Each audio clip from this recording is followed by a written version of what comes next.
I would say you have to go to the Himalayas in your heart, but not necessarily in your body.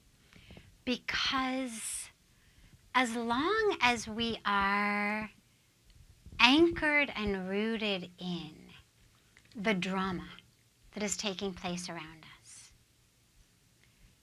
we're going to go up and down with it. As long as we're anchored into the external waves of the ocean, we're going to go up and down. It's great if you like surfing, but it gets tiring after some time.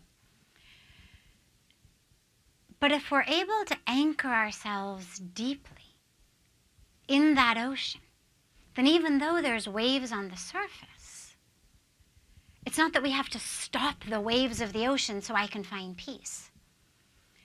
It's that you become able to anchor in the depths of it, that the waves don't disturb, because my peace, my joy, isn't rooted in or based upon decisions that other people are making, things that are happening in the external world.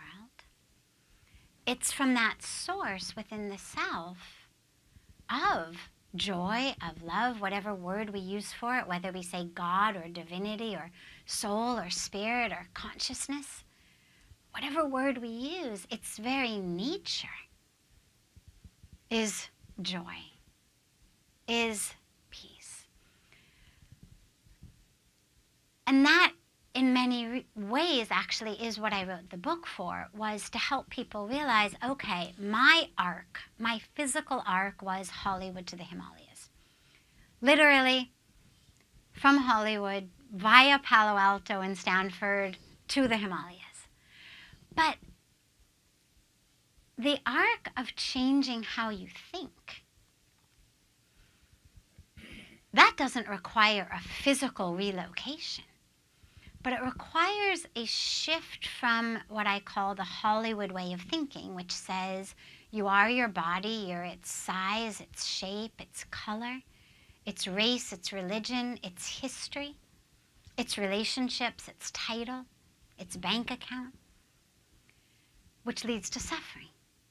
Because then, of course, there's always greed and envy and sense of not enoughness and competition and a sense of lack and anger. And you shift it to the Himalayan way of thinking, which says you have a body, but actually you aren't it, as you shared so beautifully and gave that beautiful meditation of realizing we're not the body, not its size, not its shape, not the activity in the brain. We are that soul, we are that spirit. And that's something everyone can do. So however people are suffering, wherever they are, I so deeply hope that through the book, through my experiences, through the teachings as I learned them, that people will be able to make that shift from the Hollywood way of thinking of suffering to the Himalayan way of thinking of ending